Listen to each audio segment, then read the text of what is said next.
नमस्कार प्रिय विद्यार्थियों। पिछले अध्ययन में हमने लिया गया था वो था लिंग विभेद की समस्याएं। तो लिंग विभेद की समस्या हमने निम्न प्रकार से आपको बताया। अब हम आपके लिए विषमता की विशेषताएं के बारे में चर्चा करते हैं। तो विषमता की विशेषताएं निम्न प्रकार से हैं। तो सबसे पहले लेते हैं हम विषमता का एक सामाजिक तथ्य है। विषमता का सामाजिक तथ्य इसकी प्रकृति सामाजिक है, अर्थात यह कुछ व्यक्तियों तक ही सीमित नहीं होती वरन संपूर्ण समाज में व्याप्त होती है। विषमता की आयु, रंग, यौन भेद एवं बौद्धिक भेद के आधार पर ही नहीं वरन समाज में व्यक्तियों को प्राप्त विभिन्न पदों, परिस्थितियों एवं शक्तियों के आधार पर समझा जा सकता है। समाजीकरण के द्वारा व्यक्ति सामाजिक मापदंडों को सीखता है और अचेतन के रूप में विषमता को स्वीकार करता है। सामाजिक संस्थाएं जैसे धर्म, शिक्षा, परिवार, विवाह, राजनीतिक एवं अर्थव्यवस्था भी समाज की विषमता उत्पन्न करती है। ये हम एक सामाजिक तथ्य के बारे में आपको बता रहे हैं। तो ये निष्कर्ष निकलता है कि विषमता में जैसे धर्म है और शिक्षा, परिवार, विवाह, इनको सबको देखते हुए सामाजिक में एक भिन्नता, विषमता पाई जाती है। नंबर 2 पे है विषमता का स्वरूप एक समाज से दूसरे समाज में भिन्न होता है। विषमता मतलब यह है कि अलग अलग विचार और उनका रूप इन समाज से एक दूसरे से अलग होता है। विश्व के सभी समाजों और सभी कालों में विषमता का समान स्वरूप नहीं रहा है और देश व काल के अनुसार इसके अनेक स्वरूप देखे जा सकते हैं। मध्य युग में दास स्वामी विषमता के 2 प्रमुख स्वरूप रहे हैं। अफ्रीका एवं अमेरिका में प्रजाति भेदभाव का लंबे समय से प्रचलन रहा है और भारत में जाति के आधार पर तो विषमता देखने को मिली है। भारत में जाति के आधार पर स्वरूप एवं समाज एक दूसरे से अलग अलग है। तो भारत में जाति के आधार पर ही पश्चिमी देशों में वर्ग के आधार पर विषमता प्राप्त होती है। अमेरिका समाज की वर्ग संरचना से भिन्न है। सोवियत संघ में शक्ति का वितरण इंग्लैंड से भी भिन्न है। थाईलैंड की तुलना हम भारत से पद का वर्गीकरण भिन्न है। थाईलैंड के तुलना में भारत में पद का वर्गीकरण अलग है। इसलिए भारत में समाज एक दूसरे से अलग होता है। इसी प्रकार सभी समाजों में विषमता का प्रचलन भिन्न भिन्न रहा है। नंबर 3 पे है विषमता में समानुसार परिवर्तन होते रहते हैं। लिंग भेद के अनुसार हम समय के अनुसार परिवर्तन किस प्रकार से होते रहे ये आपको बता रहे हैं कि विषमता में स्थिरता नहीं पाई जाती। एक तो समय के साथ साथ इसमें भी परिवर्तन आता है।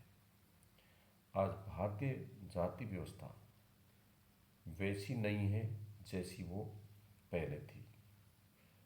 जो वैदिक युग में थी वो मध्य युग में नहीं है और जो मध्य युग में थी वो अंग्रेजों के समय में नहीं थी और जो समय अंग्रेजों के समय में थी वो आज नहीं है। आज का परिवर्तन अलग है। अमेरिका की वर्ग संरचना आज वही नहीं है जो वह गृह युद्ध के समय थी। सोवियत रूस में भी सन 1917 की क्रांति के बाद शक्ति वितरण में आमूलचूल परिवर्तन हुए हैं। तो इन सब को देखते हुए हम यह कह सकते हैं कि विषमता समय के अनुसार भी, समाज के स्वरूप के अनुसार भी और सामाजिक तथ्य के आधार पर भी परिवर्तन होता रहा है। तो इसमें विषमता हर जगह देखने को मिलती है। नंबर 4 पे है, विषमता में व्यक्ति की इच्छा अनुसार परिवर्तन नहीं हो सकता। विषम तात्पर्य यह है कि व्यक्ति अपनी इच्छा अनुसार परिवर्तन नहीं कर सकता। वो समाज की दृष्टि से या सामाजिक तथ्य के आधार पर या उसके स्वरूप के आधार पर ही परिवर्तन कर सकता है। तो विषमता एक सामाजिक तथ्य है। इसकी उत्पत्ति सामूहिक अनुभव के आधार पर होती है। अतः जो अनुभव में परिवर्तन होता होगा, विषमता के स्वरूपों में भी परिवर्तन की संभावना होगी। विषमता की संरचना में मनमाने व्यक्तिगत निश्चयों से प्रभावशाली परिवर्तन नहीं लाया जा सकते हैं। वो परिवर्तन उसके स्वरूप में आधार पर ही परिवर्तन की संभावना होती है। नंबर 5 पे है, एक समय में विषमता के कई पहलू साथ साथ रह सकते हैं। इसका तात्पर्य यह है कि जो विषमता है उसमें अलग अलग रहते हुए भी एक समय में हम सामाजिक की कई पहलू हैं जिनकी संख्या इतनी है कि एक सूची बनाना भी कठिन है। मतलब फिर भी आय, व्यवसाय, कृषि, शिक्षा, शक्ति, जाति, धर्म आदि प्रमुख हैं। इनमें हमको सब भी समय समय के अनुसार इनमें भी हमको साथ साथ रह सकते हैं। एक समय में एक समाज में एकाधिक विषमता के आधार पर प्रचलित रह सकते हैं।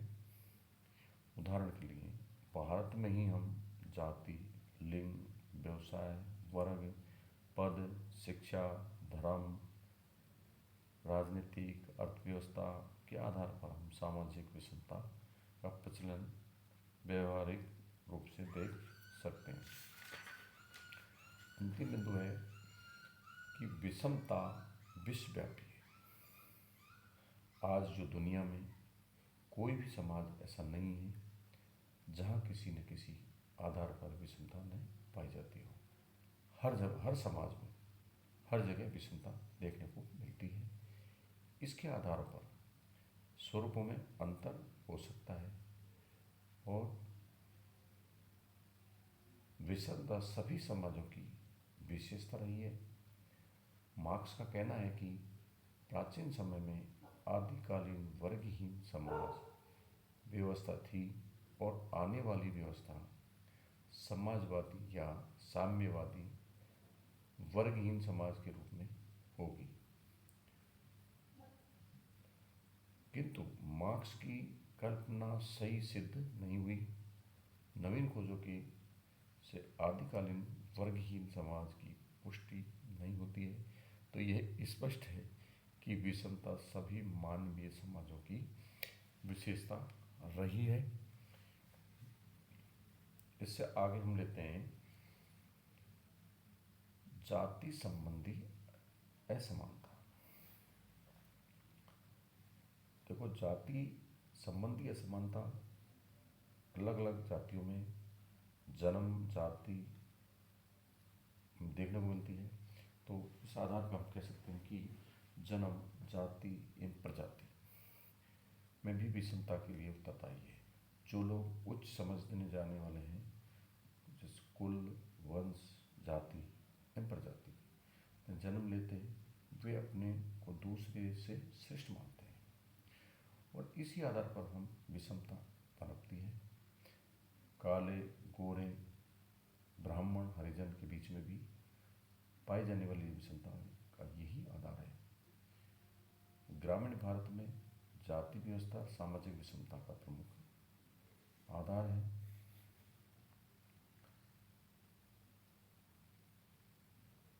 इसके साथ साथ जहाँ जाति विभाजन के बजाय वर्ग विभाजन का महत्व बढ़ता है, वे परंपरावादी एवं कृषि प्रधान समाजों में जाति व्यवस्था का विशेष प्रभाव देखने को मिलता है। भारतीय जाति व्यवस्था को धर्म एवं प्रथागत कानून दोनों का समर्थन प्राप्त रहा है।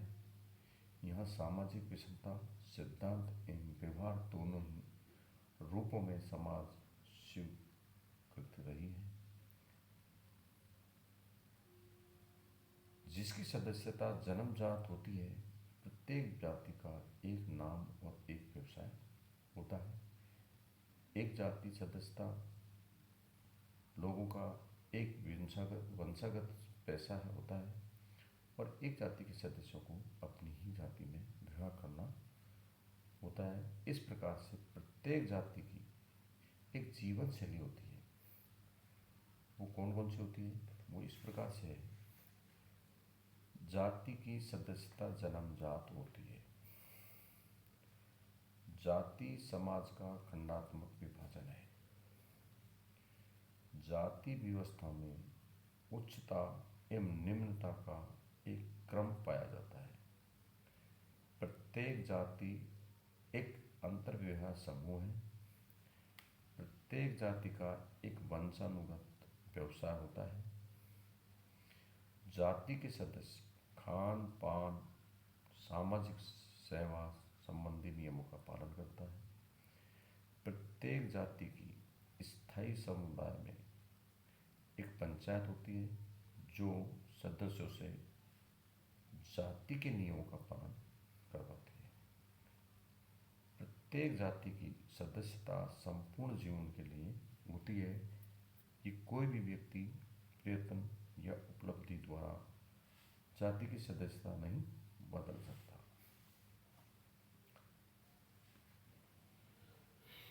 जाति व्यवस्था के अंतर्गत पाए जाने वाला ऊंच नीच का संस्करण तथा उच्च एवं निम्न जातियों के बीच अधिकारों का असमान वितरण भारतीय समाज में सामाजिक विषमता के लिए विशेष उत्तरदायी मानी जाती है।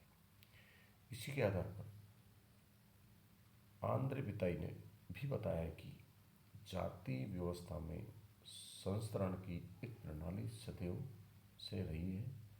आज भी संस्कारात्मक दृष्टि से विभिन्न जातियों में सामाजिक दूरी पाई जाती है। कुछ जातियों का संबंध पवित्र समझे जाने वाले व्यवसायों से रहा है, जो कुछ जातियों को अपवित्र समझे जाने वाले पैसों से ही अपनी आजीविका कमानी पड़ी है। इसमें कोई संदेश नहीं है कि आज जाति और व्यवसाय का संबंध टूटता जा रहा है और प्रत्येक जाति में सामान्य ऐसे परिवार भी देखने को मिलेंगे जिन्होंने शिक्षा और अच्छी नौकरियां प्राप्त करी, अपनी सामाजिक स्थिति को ऊंचा उठाया, सफलता प्राप्त की और निम्न समझी जाने वाली जाति का भी कोई व्यक्ति अपनी शिक्षा, योग्यता अथवा आरक्षण के कारण जब कोई उच्च अधिकारी या आईएएस या आईपीएस या डॉक्टर या इंजीनियर आदि बन जाता है तो उसे उच्च जाति के लोग भी उससे संपर्क में आते हैं। इस प्रकार विभिन्न जातियों के कई परिवारों को जाति प्रणाली की परंपरागत व्यवस्था के ऊपर उठने का मौका मिलता है।